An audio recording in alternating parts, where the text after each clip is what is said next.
They have created the stories and the speculation and the questioning about the origin of both children.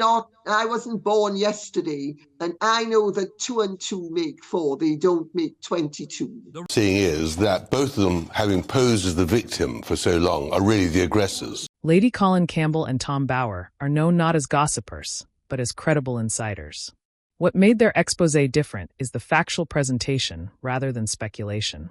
The slow unraveling of the birth narrative begins with the bold claim that something doesn't add up. There were no witnesses, no staff confirmation, no royal protocols followed. The palace announced Meghan was in labor after Archie had already arrived. Lady C says Meghan was never even at the hospital. But that was just the beginning.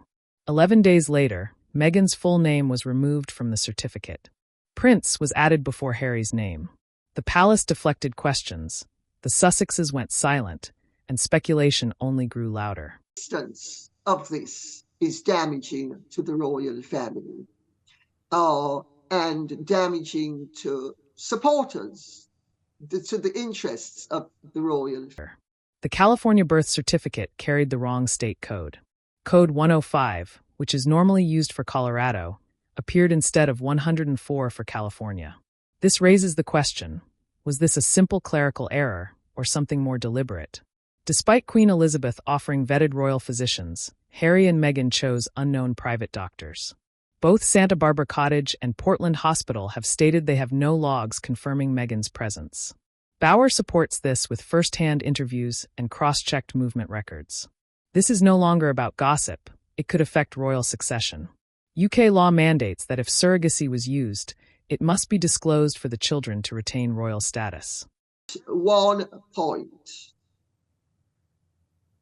Archie decided he no longer enjoyed being in the abdominal cavity and was therefore going to do a deep dive between her. Look at their child and, want the staff to constantly feed them. She doesn't want anything to do with her own children. They are props in this whole PR game that she is playing to make her look like a loving mother. She is nothing to be admired. Her true self is nasty. Occurred. Archie and Lilibet's place in the royal line may be at risk. Lady C claims the children are only presented in carefully staged moments.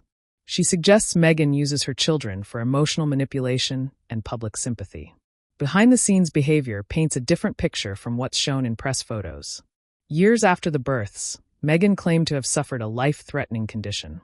Lady C disputes this, noting the absence of medical records and the lack of any mention in Harry's memoir. Medical professionals say the recovery timeline is implausible. Tom Bower connects this to a larger pattern of media and legal manipulation. Legal threats, narrative control, and unverifiable claims all fall into none at all of the claims that they have made against the royal family. For 1 point.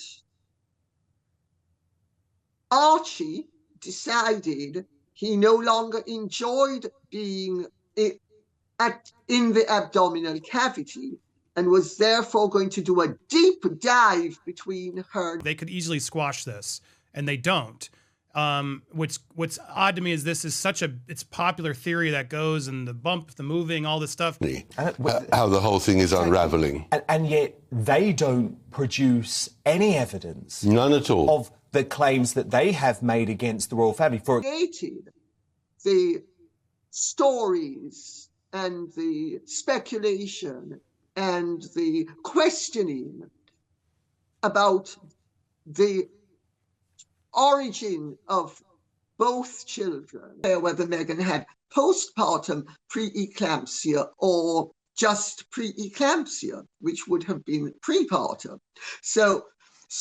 But whatever it is, I don't believe if she had preeclampsia, there is no way she could have been released from the hospital very quickly. So the whole thing, it goes, I'm sorry, I don't believe a word of extremely practical reason for all of these stories. Plus, of course, both Meghan and Harry are pressed to place.